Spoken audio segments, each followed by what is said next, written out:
Hello and welcome back to my channel. This is Brad, Pokemon Card Collector 90.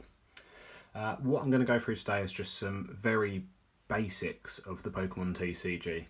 These are things that I find I get asked quite commonly via my Instagram or Facebook. And I just thought I'd make a small video just to cover it. What we're going to do is a series of videos where I'm going to go into the actual gameplay of the TCG. So if you're completely new to the TCG or to collecting, then make sure you follow, subscribe this video, and I'll eventually be able to teach you everything that I know.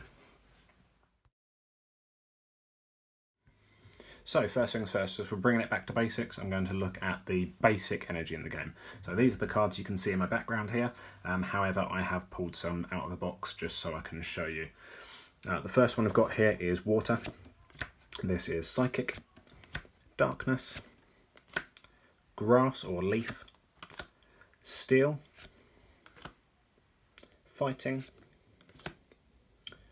Fire, Electric or Lightning, and last but not least, Fairy. Now, Fairy is going to be leaving the TCG, and they've stopped making Fairy Pokemon as of the Sword and Shield base set. However, there are still Fairy Pokemon in rotation at the moment.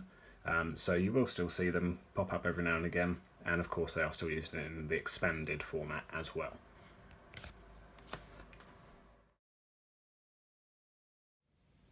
So next we are going to talk about the different types of Pokemon that you can get in the game. So first things first is Charmander. You'll see in the top left there, he is a basic Pokemon, so that's the first type of card you can get in the TCG, is a basic Pokemon. Of course, we all know that Charmander evolves into Charmeleon. Now, in the top left there, you can see that Charmeleon is a Stage 1 Pokemon, which means that it can't be played down onto the field without being played on top of a basic Pokemon. And then finally, I think we all know that Charmeleon evolves into Charizard. And as you can see up in the top left again, he is a Stage 2 Pokemon. That is the very basics of how you level up Pokemon just normally. However, you will have probably heard things like GX and VMAX or tag teams. So these are some different types of Pokemon. I'm just going to show you these. So the first one is a standard GX. You can see that Silvally GX is actually, if this focuses, a Stage 1. So that means he evolves from type Null, a lot like Charmeleon evolves from Charmander, but it doesn't have to be a type Null GX that he evolves from, as long as it's a type Null card that says basic on it. The next one is V. So this is Snorlax V, and he can evolve into Snorlax VMAX. In order to evolve into Snorlax VMAX, you do need to use the Snorlax V card first. As you would have seen on there, he is a basic, and VMAX will always go on top of a V. Now what you'll notice about this card is that it is a tag team card. So it is a basic card, and will be played straight down onto the playing field without having to be on top of another card to evolve. Even though Machamp is an evolution Pokemon, Marshadow and Machamp as a tag team do count as a basic Pokemon.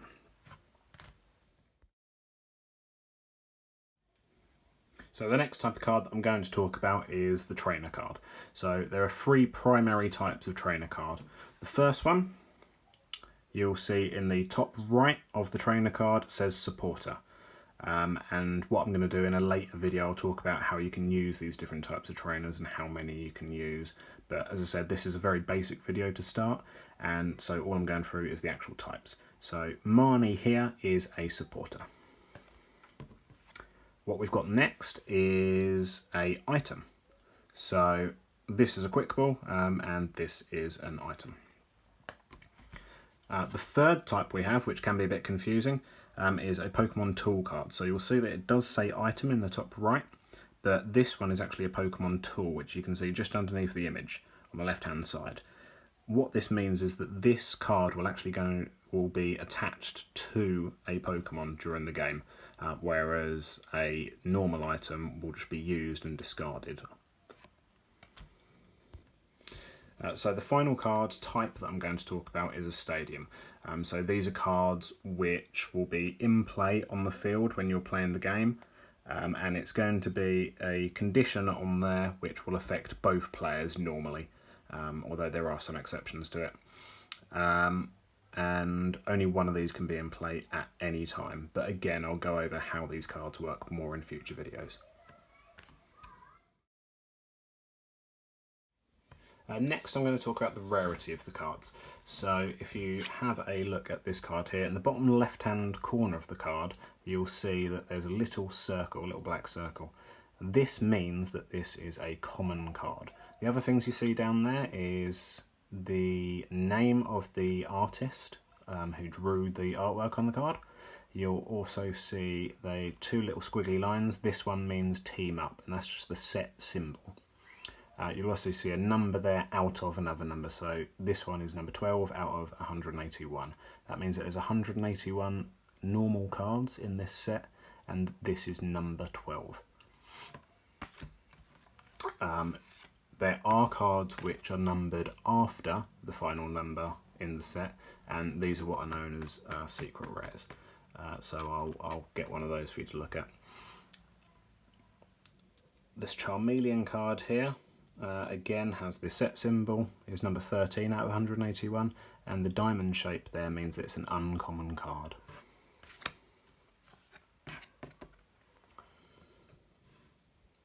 And finally we've got the Charizard.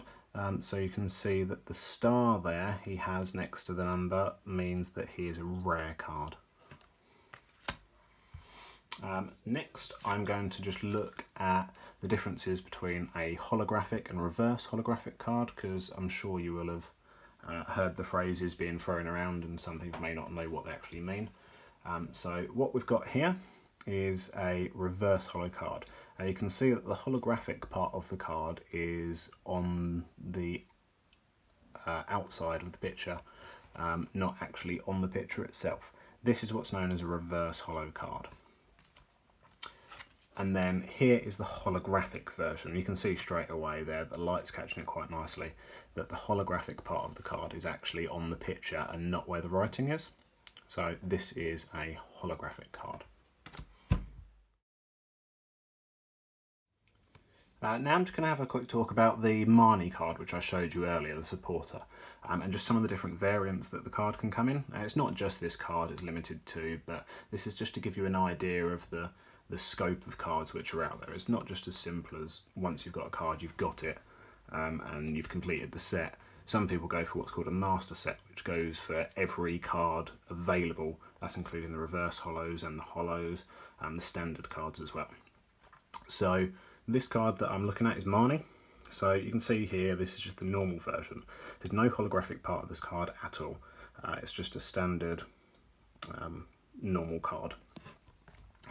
The next rarity of that is a reverse holo. So again, like the Boltund card, you can see that the holographic part isn't on the picture itself, but actually around the outside. You've then got the holographic normal. So the holographic part is actually on the picture and on the outside. That's pretty self-explanatory.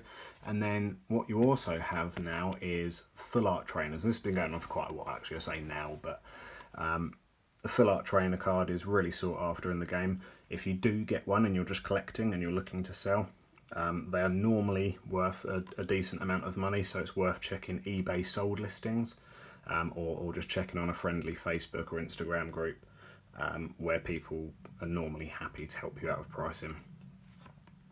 There is a final version of this called a rainbow, which they've only recently started doing for trainers.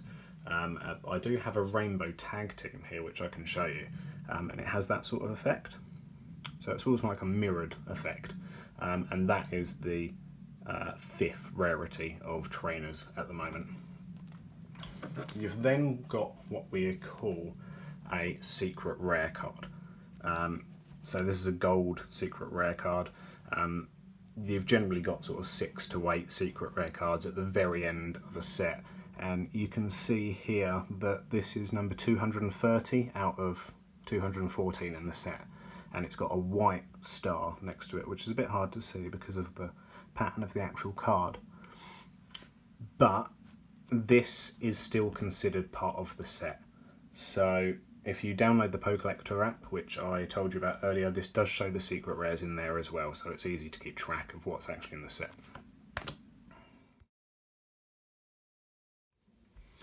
The last thing I'm just going to go over quickly with you is first edition cards. So I have one here. So this is a first edition jungle set. And obviously Pikachu, which everyone should really know if you're getting into the game. These only got made for the Wizards of the Coast cards, who originally made the cards for the TCG, and they're not included in newer sets. So if you've got any first edition cards, they're normally worth a little bit of money. You may have some in your attic from when you were a child or something that was passed down to you, but always check on prices before you sell things. So that is it for this video, guys. I'm just going to leave you with one of my favourite artworks from the Unbroken Bonds set.